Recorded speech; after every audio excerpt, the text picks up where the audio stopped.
Last topic, chapter number 5, form of business organisation. Last lecture में हम लोगों ने कवर किया पार्टनरशिप क्या है, उसके एडवांटेज डिसएडवांटेज क्या है। अब लास्ट टॉपिक पे जाते हैं, टाइप्स ऑफ पार्टनर। कवर हो जाता है चैप्टर। शॉर्ट नोट में आ सकता है 3 मार्क्स का क्वेश्चन, या तो 1 मार्क में अलग अलग क्वेश्चन पूछ सकते हैं कि एक्टिव पार्टनर क्या है, पार्टनर इन स्टॉपल क्या है, माइनर पार्टनर क्या है। चलो देखते हैं। तो एक्टिव पार्टनर का मतलब क्या होता है? According to partnership act, the person who become a partner and take part in management is called active partner. Such partner get his share of profit and loss for the activity of the firm. He is also called agent of other partner. यानी जो partner तो है मगर साथ में business की activity में काम कर रहा है, बिजनेस की एक्टिविटी को परफॉर्म कर रहा है, बिजनेस एक्टिविटी को चला रहा है, तो उसको एक्टिव पार्टनर बोला जाता है. और एमसीक्यू में आ सकता है, he is the agent of other partner. Clear? Number 2, sleeping partner. अब सोने वाला पार्टनर नहीं है, इसका दूसरा नाम है dormant partner. Dormant partner, sleeping partner का मतलब क्या होता है? तो ये वो पार्टनर होते हैं जो बिजनेस में कोई एक्टिव काम नहीं करते. समझ में आया? वो एक्टिव नहीं होते. जैसे एग्जांपल के तौर पे बात करें कि हम 7 लोग पार्टनर है, तो तुम सब लोगों ने क्या बोला कि सर हम लोग काम नहीं करेंगे, हमारे सबके बिहाफ पे आपको काम करना है. तो मैं हो गया एक्टिव पार्टनर और आप लोग हो गए dormant partner, sleeping partner. The person who become a partner by partnership deed and also bear loss and profit but he or she does not take part in management, then he is called sleeping partner. Though he is inactive, his liability is unlimited. Common है, जो rules है वो rules सबके लिए common लगेंगे, चाहे आप काम करो या किसी और को सौंप दो. Third one is nominal partner. तो नॉमिनल पार्टनर क्या होता है? तो नॉमिनल पार्टनर का मतलब क्या होता है कि तुमने कोई पर्टिकुलर पर्सन को एज ए पार्टनर बनाया, जो ना तो कैपिटल लाता है, समझ में आया, ना बिजनेस में काम करता है, वो बस अपना नाम देता है. उसका नाम, fame, goodwill, image, value market में बहुत ज्यादा है. तो तुम ऐसे कोई इंसान को ऐड करते हो जो अपना नाम लेके आता है, जिससे क्या होगा, आपका अर्ली स्टार्टअप बहुत फास्ट होगा. तो उस प्रकार के पार्टनर को बोला जाता है नॉमिनल पार्टनर. देखो, for quick growth of firm and to stay live in the tough competition, if a well-known person allow his name to be used by the firm, then such a partner is called nominal partner. Nominal partner does not bring capital, he only allow his name. So the goodwill of the firm increases, but his liability is similar. सब partner की liability unlimited रहेगी. Point number 4, partner in profit only. नाम से ही पता चलता है ये वो पार्टनर होते हैं जो सिर्फ प्रॉफिट में ही हिस्सा लेंगे, दूसरी कोई चीजों में ध्यान नहीं देंगे. ध्यान देना, if a partner is made a partner, if a person is made a partner in the firm to take the advantage of skill, knowledge, experience. जैसे सपोज आपने 6 जन ने मिलकर बोला कि सर आप एक्सपीरियंस हो, आपके पास नॉलेज है, आप कैपेबल हो, आपको मार्केट का नॉलेज है, तो आप हमारे पार्टनर इन प्रॉफिट बन जाओ. बराबर, हम लोग पैसा लगाते, आपको अपना नॉलेज, अपना स्किल, अपनी एबिलिटी इस्तेमाल करनी है. हम आपको प्रॉफिट में हिस्सा देंगे, आपको लॉस में कोई हिस्सा होगा नहीं. यानी वो पार्टनरशिप प्रॉफिट ही शेयर करेगा, लॉस होगा तो तुम लोग लॉस शेयर करोगे, मेरे पास से लॉस नहीं मांगोगे. Such partner is called partner in profit only. Clear? Point number 5, partner by stop और holding out. बेसिकली ये वो होता है जो पार्टनर ही नहीं है, ना तो हमने उसके साथ एग्रीमेंट करा है, ना तो उसके साथ कुछ हमने टर्म्स एंड कंडीशन को फॉलो करा है, फिर भी बाहर वाले उसको हमारा पार्टनर समझ लेते हैं. तो उसको बोला जाएगा पार्टनर बाय इस्टोपल। देखो पढ़ो, the person who has not sign the firm partnership deed does not bring capital and does not share profit, but on the basis of his behavior third party assume him as a partner, तो उस partner को partner by इस्टोपल बोला जाएगा। जैसे एक example के तौर पे बात करते हैं, तुम 6 लड़कियां हो, मैं तुम्हारा अपने 7 पार्टनर है। अब सपोज एज्यूम कर लो कि भाई बीवी सारा हमारी पार्टनर नहीं है। अपने कितने 5 लड़कियां ने, में अपने 6 लोग पार्टनर है, मगर हमेशा जब भी कोई मीटिंग करते, जब भी हम बाहर जाते, जब भी कोई डिसीजन लेते, तो बीवी सारा हमारे साथ ही होती है।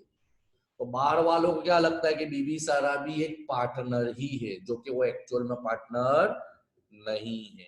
क्लियर? तो उस टाइप के पार्टनर को पार्टनर बाय इस्टोपल बोला जाता है। And last type is minor. Basically minor partner नहीं बन सकता। देखो, according to partnership act only an adult person is able to sign the partnership deed. Therefore only an adult person can become a partner, a minor cannot। यानी जो 18 साल से छोटा है वो पार्टनर नहीं बन सकता। But if any of the partner dies, then his minor child can be made a minor partner। A minor partner is no liability to pay। Suppose कोई पार्टनर मर गया, उसकी औलाद है, तो उसकी औलाद छोटी है, माइनर है, तो उसको हमने पार्टनर बना लिया है, बराबर है। अगर बिजनेस में कुछ लॉस होता है तो उसको लॉस की भरपाई करने की कोई जरूरत नहीं है, क्योंकि माइनर पार्टनर रूल्स के हिसाब से नहीं बन सकता। देखो, creditor can not take the personal property of minor when he is become adult. मगर वो जब बड़ा हो जाता है, एडल्ट बन जाता है, उम्र वाला हो जाता है, 18 साल से बड़ा हो जाता है, इफ ही डिजायर, अगर वो इच्छा है उसकी कि भाई मुझे भी पार्टनर अब बन जाना चाहिए, अगर वो अपनी इच्छा दर्शाता है then he become a partner like other partner. यानी माइनर कभी पार्टनर नहीं बन सकता। हाँ, माइनर बेनिफिट ले सकता है, मगर जब तक वो मेजर नहीं होता, 18 साल से बड़ा नहीं होता, अगर उसकी इच्छा नहीं होती, वहां तक तुम उसको पार्टनर के तौर पे ऐड नहीं कर सकते। समझ में आया? ये तुम्हारा टॉपिक कवर हुआ। कौन सा? Types of partner. अब नेक्स्ट टॉपिक आता है type of partnership form. Type of partnership form. Partnership form कितनी तरह की होती है देखते हैं। तो देखो, यहाँ पे अलग अलग दिया, पहले स्टडी कर लो फिर आगे बढ़ते हैं।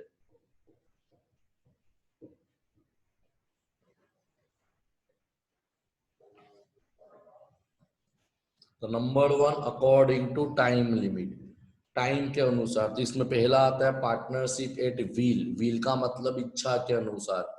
इन this type of partnership firm the life of firm depend upon wishes of partner. यानी पार्टनर की इच्छा पे डिपेंड करता है। There is no time limit. The firm exist still there is unity and agreement among partner. जब तक partner में लड़ाई झगड़ा नहीं होता, उनका रिलेशन अच्छा रहता है, तो पार्टनर बिल्ट है। If any one of the partner wishes to dissolve the firm, then according to law, by giving notice, firm can bring dissolution। अगर कोई पार्टनर चाहता है कि भाई अब चलता नहीं है, हमको धंधा बंद कर देना चाहिए, तो कायदे के मुताबिक उसको नोटिस देनी पड़ेगी। नोटिस देने के बाद तुम बिजनेस को लीगल जो प्रोसीजर है उसके हिसाब से बंद कर सकते हो। तो इसको बोलते हैं पार्टनरशिप एट विल, मींस इच्छा के मुताबिक। सेकंड आती है टर्म पार्टनरशिप। जैसे तुमने जब पार्टनरशिप डीड, अब क्या है वो अपने डिटेल में देखेंगे, नीचे टॉपिक आता है ये पार्टनरशिप डीड, कि जब तुमने पार्टनरशिप डीड तैयार करी थी तभी तुमने बता लिया था कि 5 साल का टर्म तक हम पार्टनरशिप चलाएंगे, 10 साल के टर्म तक। तो जैसे ही तुम्हारे ये टर्म खत्म हो जाते हैं, ऑटोमेटिकली पार्टनरशिप फॉर्म खत्म हो जाएगी। मगर अगर पार्टनर चाहे तो वापिस से ये डीड के अंदर चेंजेस करके, अमेंडमेंट करके इसको टर्म को लंबा सकते हैं। वो डिपेंड करता है पार्टनरशिप डीड में तुमने एग्रीमेंट में क्या लिखा है। और तीसरा आता है partnership form for specific work. इसका मतलब क्या होता है कि तुमने पार्टनरशिप बनाई, मगर कौन से मकसद के लिए बनाई? स्पेसिफिक टर्म के लिए, स्पेसिफिक मकसद के लिए। जैसे मैं एक एग्जांपल के तौर पे आपको बात करूं कि भाई हम लोग भेगी, हम 7 लोग भेगी हुए कि अपने अपार्टमेंट तैयार करें पार्टनरशिप में। तो हमने अपार्टमेंट तैयार करा, जिस दिन हमने अपार्टमेंट तैयार करके लास्ट मकान बेच दिया उस दिन हमारी पार्टनरशिप खत्म हो जाएगी। क्यों? क्योंकि हम पार्टनरशिप कितने समय के लिए बने थे? Particular apartment, specific venture, specific मकसद, स्पेसिफिक पॉइंट, स्पेसिफिक वस्तु के लिए हुए थे। जैसे ही वो चीज खत्म हो जाती है पार्टनरशिप ऑटोमेटिकली डिसॉल्व यानी खत्म हो जाएगी। तो ये तुम्हारा हुआ partnership on the basis of time. दूसरा आता है अकॉर्डिंग टू लायबिलिटी। तो इसमें दो चीजें, limited liability, unlimited liability. Partnership with unlimited liability तो अपने डिसएडवांटेज और कैरेक्टरिस्टिक में पढ़ चुके हैं कि इस टाइप के अंदर the liability of partner is unlimited. उनकी लायबिलिटी कैसी रहेगी? अनलिमिटेड रहेगी। अगर पार्टनर को नुकसान होता है, बिजनेस में लंबा लॉस होता है, तो पार्टनर को अपनी पर्सनल प्रॉपर्टी बेच के भी लायबिलिटी का पेमेंट करना पड़ेगा। दूसरी आती है पहली आती है लिमिटेड लायबिलिटी। तो बेसिकली रूल्स क्या बोलते हैं? इसको स्पेशल टाइप बोला जाता है। एमसीक्यू में याद रखना, partnership with limited liability is a special type of partnership form. Excluding one partner all partner is keep limited, यानी एक्सक्लूडिंग वन तुम सबकी लायबिलिटी लिमिटेड। पर ये तुम्हारे सिलेबस में नहीं है, तुम हायर स्टडीज में जाओगे तो पता चलेगा। 12:15 क्लास पे आ जाइए। हाँ, तीसरा आता है according to registration. According to registration, तो there are two type of partnership on the basis of registration, registered partnership form and unregistered. तो अनरजिस्टर्ड का मतलब क्या, रजिस्ट्रेशन का मतलब क्या होता है? तो जो पार्टनरशिप फॉर्म ने अपना बिजनेस रजिस्टर्ड कराया है, बराबर है, उसको बोलते हैं रजिस्टर्ड पार्टनरशिप फॉर्म। यानी इसमें बेनिफिट क्या है कि अपने ऑलरेडी पढ़ा कि पार्टनरशिप को रजिस्ट्रेशन कराना कंपलसरी नहीं है। पार्टनरशिप को रजिस्ट्रेशन कराना कंपलसरी नहीं है, यह वॉलेंटरी है। मगर तुम रजिस्ट्रेशन करा लोगे तो जो फायदे मिलने हैं वो आपको मिलेंगे। देखो लिखा हुआ है, it is advisable to have registered. ऐसा कंपलसरी तो नहीं है, पहले पॉइंट में था, मगर आप रजिस्टर करा लो तो आपको कुछ बेनिफिट जो मिलते हैं वो मिल सकेंगे, फायदा उठा सकेंगे। अगर कुछ घोटाला या लोचा होता है तो कोर्ट में तुम केस भी कर सकते हो, लीगल सलाह भी ले सकते हो। अनरजिस्टर्ड पार्टनरशिप फर्म का मतलब वो फर्म जो रजिस्टर्ड नहीं है। क्लियर?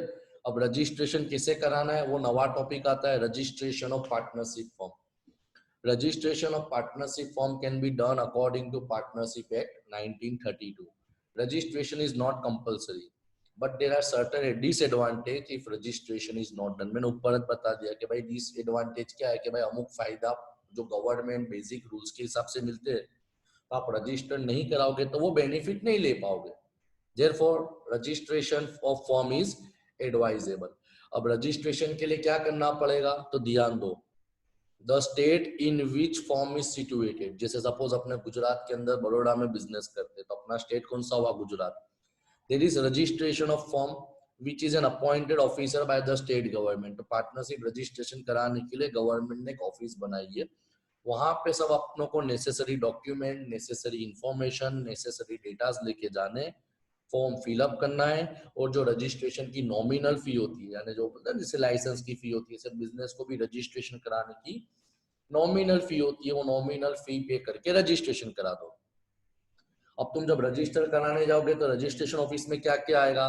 तो name and address of the firm, कौन से नाम से हम बिजनेस चला रहे हो, बिजनेस का एड्रेस कहाँ है, हमारे बिजनेस की ब्रांचेस कितनी है, हमारे पार्टनर कितने हैं, कौन से पार्टनर का क्या नाम है, उनका एड्रेस क्या है, उनका मोबाइल नंबर क्या है, कौन सा पार्टनर कब एडमिट हुआ, तुम्हारा प्रॉफिट एंड लॉस रेशियो, तुम नफा जो होगा लॉस होगा कैसे शेयर करोगे, पार्टनर की कैपिटल कितनी है, कितने कौन से समय के लिए, जैसे तुमने पार्टनरशिप एट विल कराया है, पार्टनरशिप अकॉर्डिंग टू टाइम कराया है या स्पेसिफिक, वो सब आपको इन्फॉर्मेशन देनी पड़ेगी।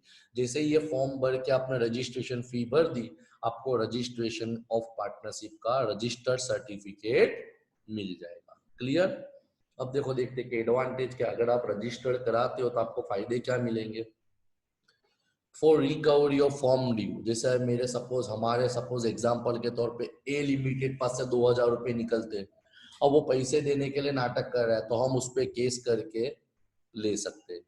पार्टनर और firm can file in course, अगर अपने पार्टनर के बीच में कोई मगजमारी हो जाती है, या तो सपोज एग्जांपल तुम अपने साथ पार्टनर में तुम्हारे साथ चीटिंग करता हूँ, ध्यान देना, मैंने तुम्हारे साथ चीटिंग करी, मैंने लोचे मारे, बराबर घोटाले करे, तो आप लोग मेरे पे केस कर सकते हो। फिर partner can demand justice for the court for his right. Partner, अगर सपोज एग्जांपल के तौर पर अपने 7 पार्टनर थे, आप लोगों ने क्या करा कि भाई जब तक बिजनेस सेट नहीं हुआ, बिजनेस डेवलप नहीं हुआ, वहां तक आपने मेरे का इस्तेमाल किया। जैसे ही बिजनेस टॉप पे आ गया, आपने क्या बोला, तौसीफ भाई चलो आप निकल जाओ, हम 6 लोग बोल रहे हैं आप निकल जाओ, मेजोरिटी है भाई, आपको निकलना पड़ेगा। तो ऐसी कंडीशन के अंदर भी क्या होता है, ऐसी कंडीशन के अंदर भी क्या होता है कि भाई पार्टनरशिप फॉर्म रजिस्टर करा लो तो अच्छा है।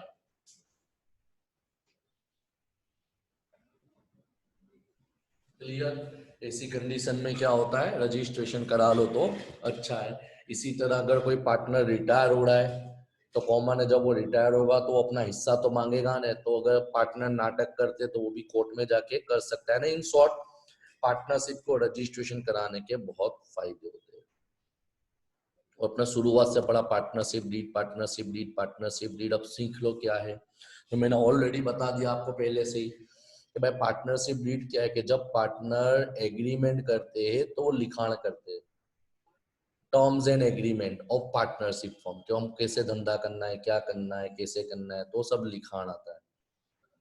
Partnership is a relation between partners originating from deed.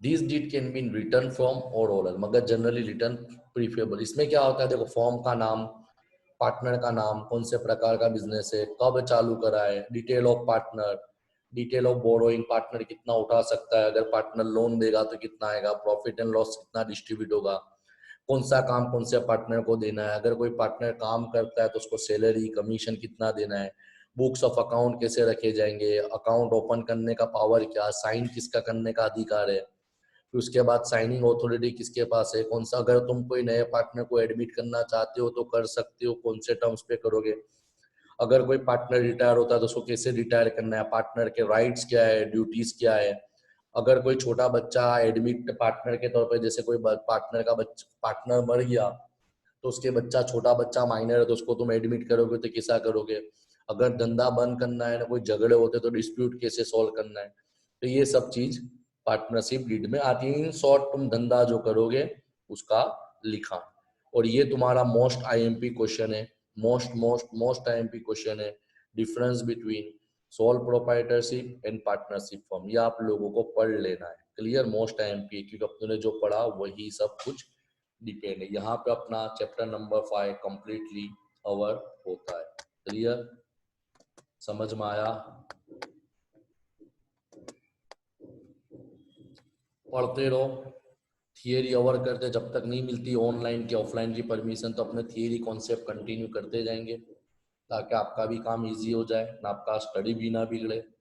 अगर आपको कोई डाउट है, देखो चैप्टर नंबर 1 अवर हो गया, चैप्टर नंबर 2 अवर हो गया, उसके बाद चैप्टर नंबर, यस 3 तो नहीं पढ़ा, चैप्टर नंबर 4 था ना ये, जो भी हो, इतना पूरा करो, मैं रेगुलर लेक्चर डालते जाऊंगा। अब मेरे 2-3 दिन तक लेक्चर ना भी आया तो आप फिक्र मत करना, मैं एक ही दिन में अच्छे अच्छे चैप्टर डालते जाऊंगा, यानी क्या 2-3 दिन का काम एक में ही खत्म कर दूंगा। क्लियर? Thank you. डाउट हो तो कॉल कर सकते हो।